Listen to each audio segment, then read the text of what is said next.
Ready. All right. I'm speaking All right. with American flutist Joanna Marsden, who is based now in Montreal, uh, having her career there. We're going to be talking about her 2018 Centaur Records CD release, the Flute Sonatas of François Devienne. Devienne's years are 1759 to 1803, a very, very interesting period in terms of French history, and we'll touch on that, I think. So on this CD is the Sonata D major, Opus 68, number one. This is all flute sonatas with her colleague we're going to mention in a minute. D minor sonata, a wonderful little prelude, a couple of preludes, a C major sonata and a G major sonata, and in other words, a really nice little chunk of Devienne's show music. How's that? Because I mean, this is like, whew, this is like show me how to play on the flute. Why not? Uh, Joanna, you are, as I said, Montreal based. You and Mark Edwards have, who is the harpsichordist on this CD, have been a pair, a team for a while. Let's just start there. When did you two run into each other? And So Mark and I met actually at McGill University in 2009. So we've been playing together ever since that time in Montreal, of course, but also in Europe and occasionally in Boston. So I'm hoping that we can expand is he a bit living in more. the in the But in? Is Mark living in the States? yes, he is. He's currently the harpsichord professor at Oberlin Conservatory. Ah, thank you for that idea. That just sums up all we need to know about Mark. That's fabulous. And I think you Yes. mentioned before we taped that your kind of base as an American growing up was in the Boston area, or did I get that mixed up?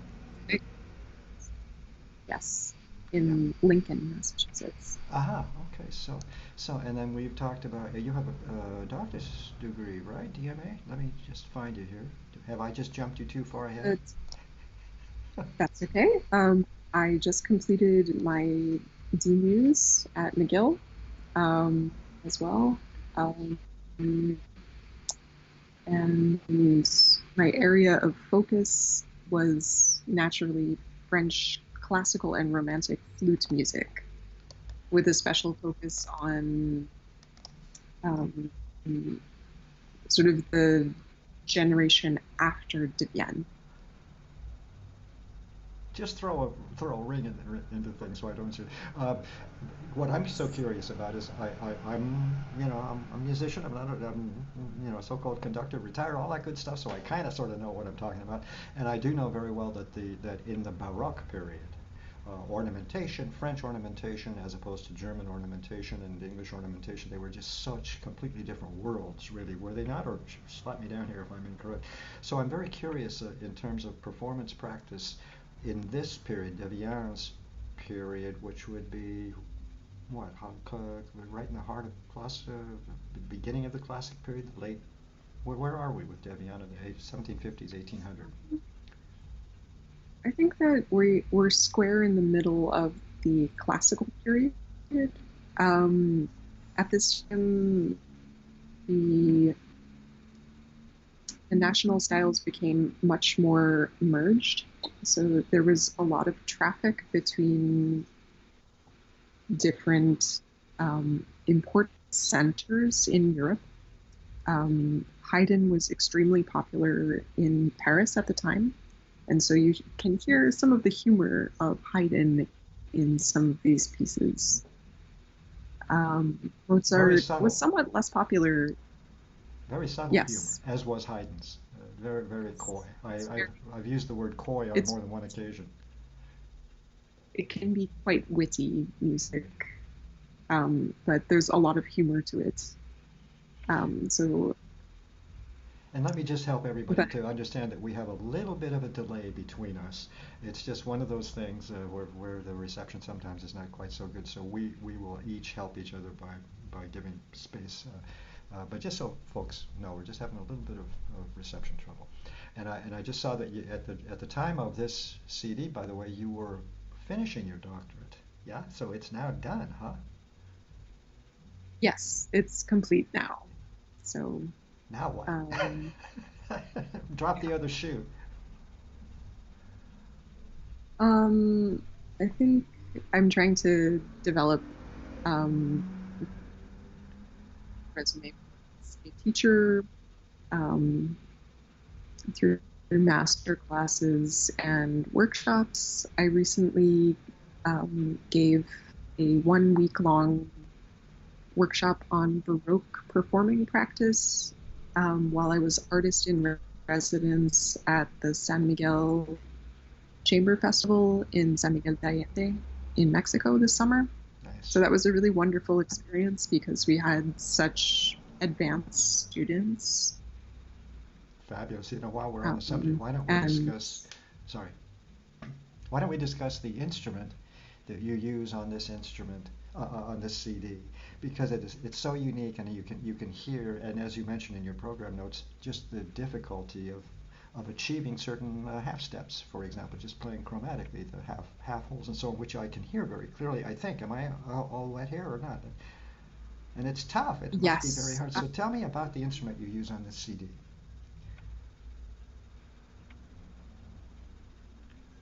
so the instrument I play on the CD is an original instrument from my collection. It's a flute made by a man named Tortochot. We don't know his first name. We think it might be Jean-Jacques Tortochot, who was a flute turner in Paris at the end of the 18th century.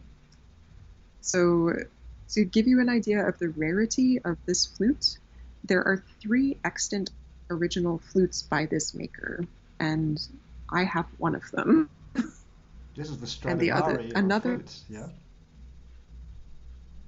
it's rare to have a an original of this quality from that time period in playing condition. So I am extremely fortunate. And in a way, this instrument was an inspiration for this CD because some people, um, a kind of more generic copies, but the French flutes are not copied quite as often as German originals from this period. Grenzers or Rothenbergs, for example, are very, very popular with period players. But the French flutes have a more delicate sound that you have to find. Um, and they're a little bit more idiosyncratic.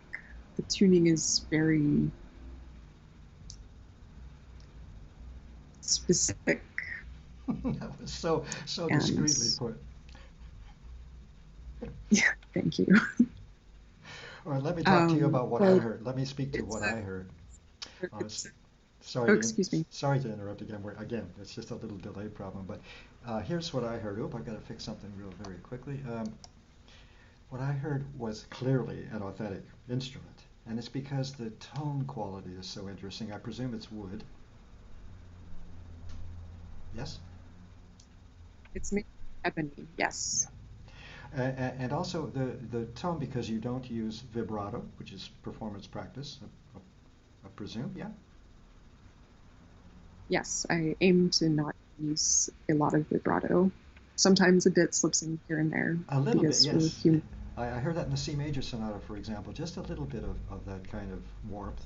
But the point is that it gives us, and especially since you just described the instrument as being from that exact period, if I'm not mistaken, we are hearing a really authentic sound. And again, what flutists particularly are going to find so fascinating is hearing and I'm just imagining I was a clarinetist, but this business of half holing, right? There's something to change the pitch up or down.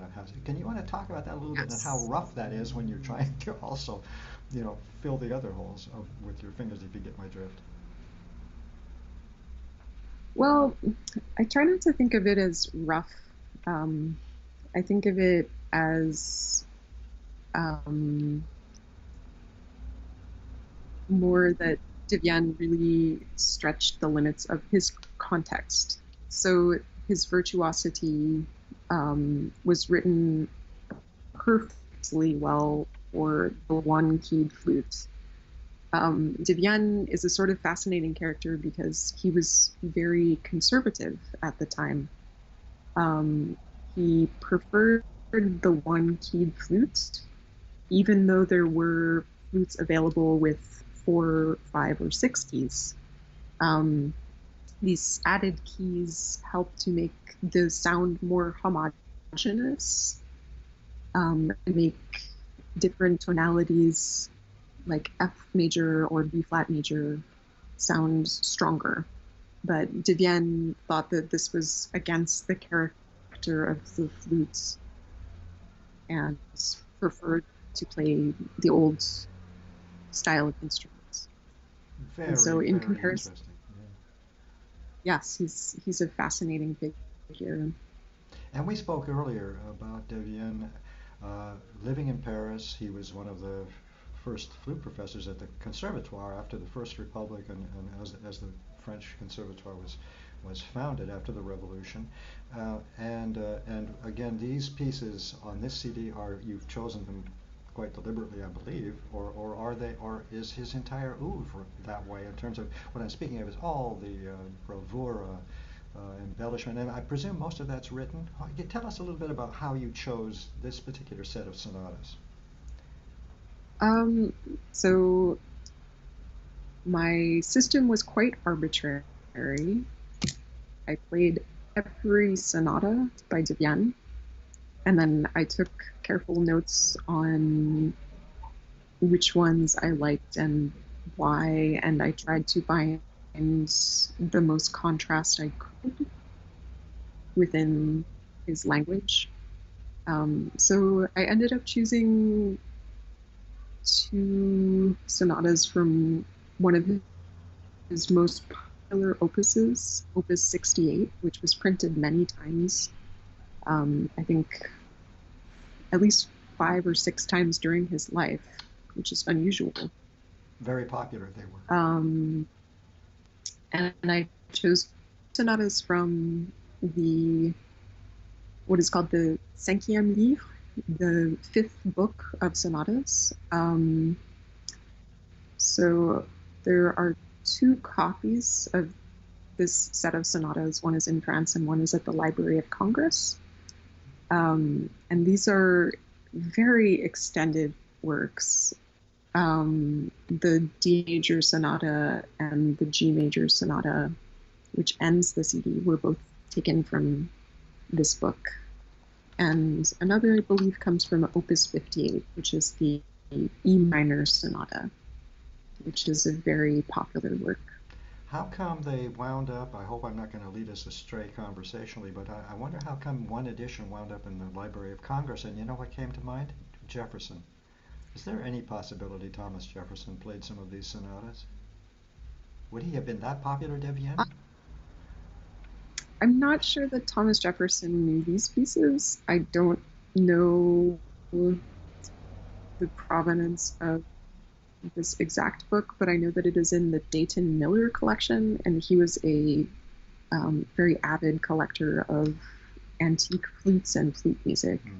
And that's why the Library of Congress has such an excellent collection. You know, it was just a long shot, a wild shot on my part, but when you mentioned so many re-editions, reprintings of those books of flute music, and what they are, which are wonderful. I mean, they're really quite superb exercises as much as anything else. Sonatas with so much, and I presume most of that is written. Is there any free embellishment of any kind in those sonatas? I included some embellishments. If you didn't notice it, I think it wasn't Well, that's why inappropriate. the reason I asked the question is Um, because I was thinking in terms of Baroque French embellishment as I listened. I knew I wasn't there. I knew I was later, but that's just right. exactly my point. Some sounded wonderfully exercise-like, as in written, and others sounded like little wonderful Yes. nuanced embellishments that would have been improvised. So maybe I got close. I think that improvisation of in many forms was very much de rigueur at the time. So Devienne, in his flute method, includes sort of models of preludes. So preludes at this time were short improvisations which you would use to show the mood or introduce the key which the following movements would be in the same mood as.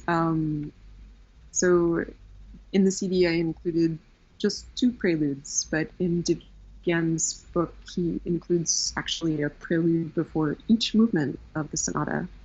But I think this was more for didactic purposes. I can't really find any very, very much evidence that people would play before a prelude before the movement, each movement of the sonata, but perhaps before each piece they might play a prelude.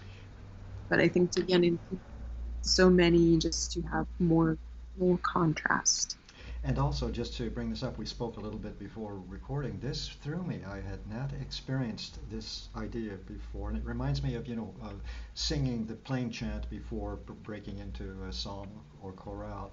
I didn't realize that there were, before 2 of these sonatas on this CD, you have the preludes, and it really threw me a little bit until I finally realized that the preludes were these, as you have suggested, kind of free improvisatory statements of what is to come, indications of the figures that are going to come in the sonata, or what?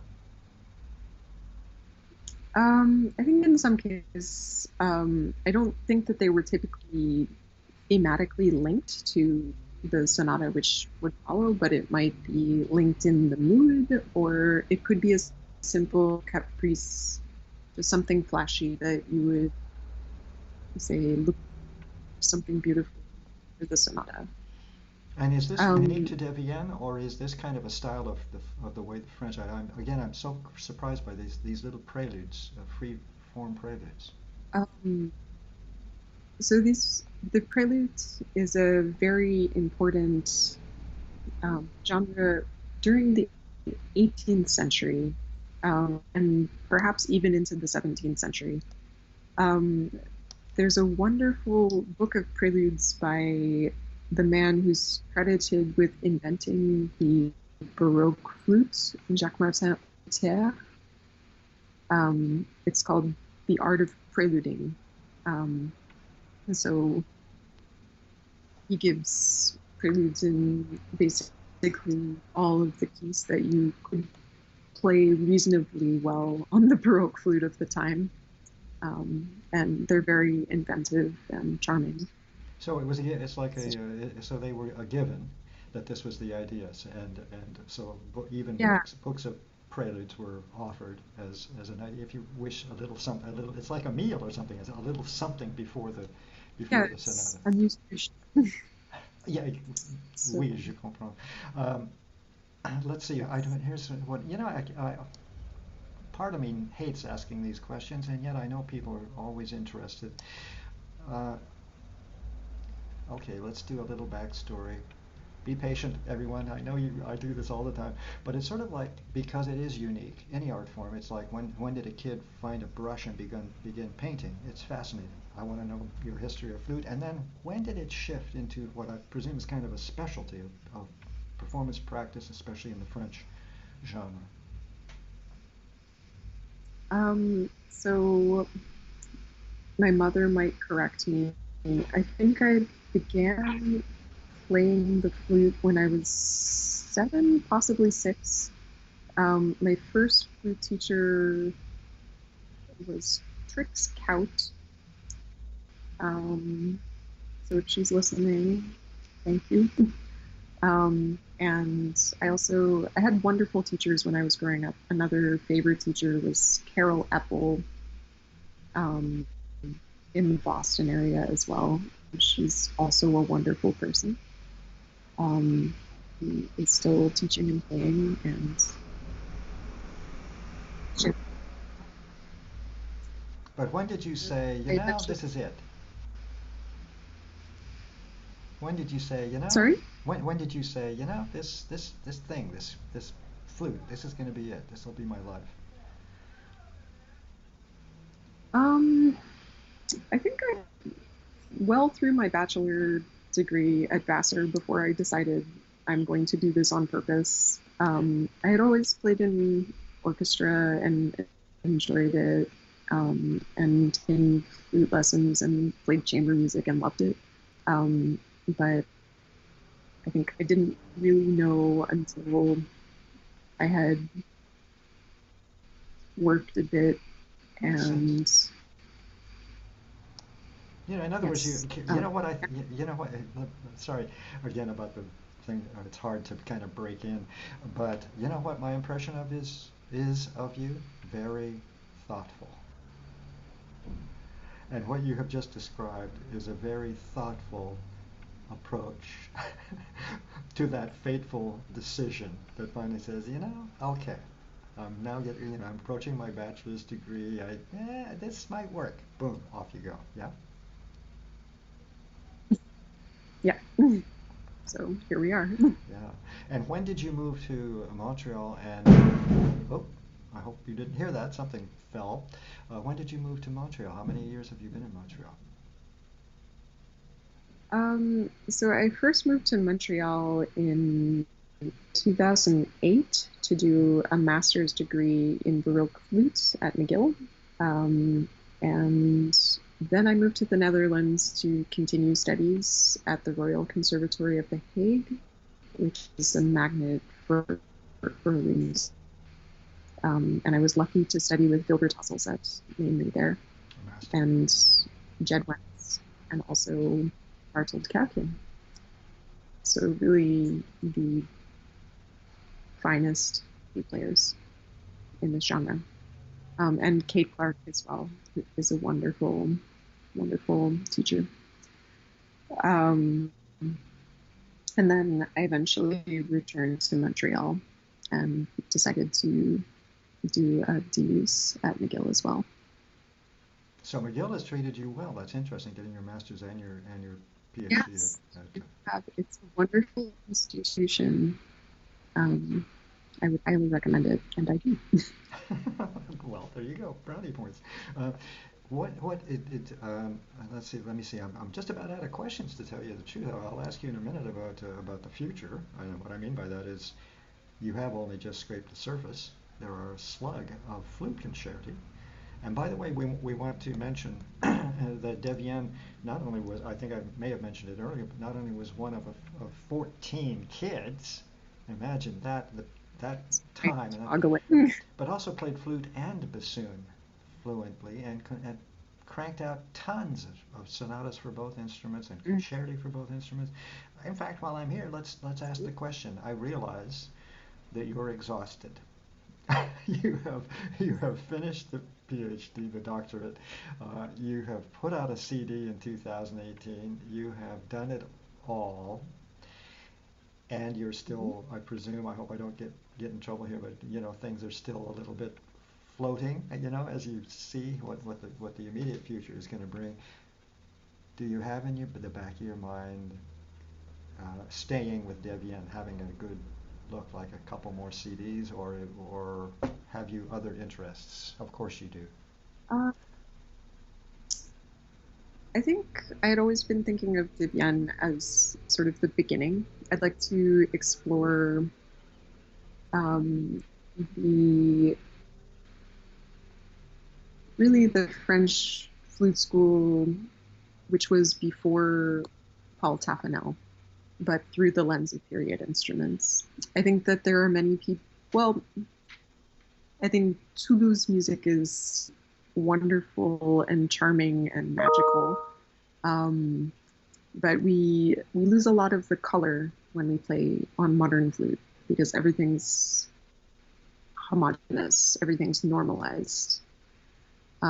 So I'm trying to make some projects with his music, and I have a flute which he made. Um, Let me make sure I'm clear. which I Devienne? bought in France. Who made? I'm sorry, I lost track of the people. Sorry. The flute was made by Toulouse, who was a generation after Devienne. He was a student of Wunderlich, and he's a very, very important figure. He was the professor of flute at the Paris Conservatoire for about 30 years. Hmm. And he was the one responsible for making sure that no one would play the Bohm system flutes at the Conservatoire until 1860 in France. So that really changed the landscape of the technology in France So because you're looking of to his uh, influence. sorry. So you are you. Let me see if I understand. You've given us Devienne, and your interests are moving what further into the 19th century, into the mid 19th century in performance practice. Yes, that's one of my interests. I have some projects related to some of the next generation after Devienne. So one of those figures is Jean-Louis Toulouse. Um, I'm also interested in doing more, um, getting more involved with very classic early French Baroque music. Um, I'll tell you what you remind your interest reminds me about, and it might be a very very good service. I'm thinking of the orchestra of the 19th century, John Eliot Gardiner, and also our own as professional musicians, our increasing consciousness about performance practice in the 19th century. And so bingo. Yeah. And there is it's quite a it's difference. a So there's performance practice that we all now have an understanding of for Baroque performance practice and authentic instruments. But yes, the 19th century had its colors, had its own um, performance practice. So I find that so fascinating. We I guess we better wind it down. What have I forgotten to ask? You've mentioned you got these projects that are kind of in your head and working for the future. Anything I forgot to ask about this CD that you really want to tell us about? hmm,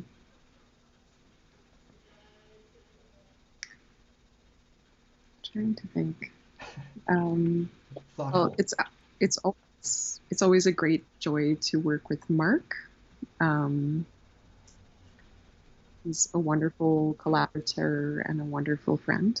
And I think that the effect of the CD has a lot to do with the um,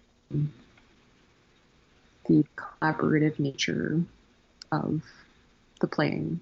It's Absolutely. very it's very engaging and or I hope I hope it's very engaging.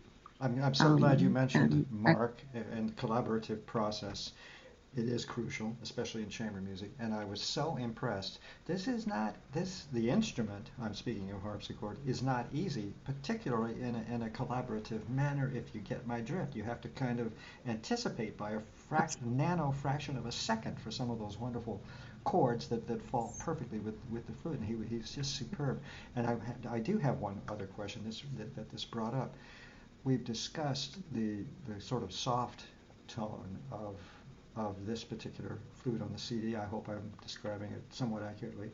And then we have the Mhm. harpsichord as well. By the way, there are wonderful sections, the muted sections, for lack of another term, the pizzicato, the staccatissimo playing. I mean, he really works the instrument beautifully. But about miking, who did you have? How did you feel? Because the sound is fabulous, especially after we've now discussed how delicate the instrument is. Do you have memories of those recording sessions and how things were mic'd?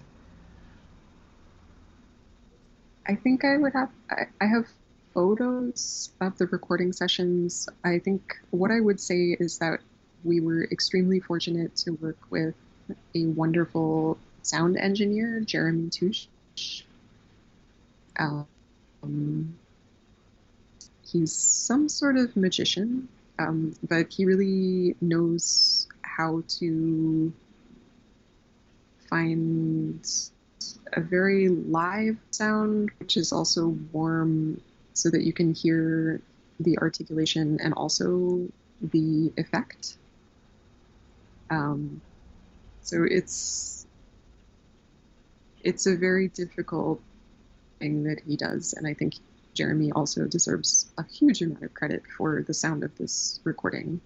Absolutely, I did want to mention it because again the sound quality is so superb, and so, as I mentioned repeatedly, because so many wonderful sound engineers for the CDs that I'm listening to and reviewing. But when it really it's a real art, as we know, to get those microphones placed exactly right so that they pick up everything. And as I said, one of the great pleasures of this CD is actually being so intimate in terms of what you are hearing, what the listener is hearing, that one can almost see the articulation.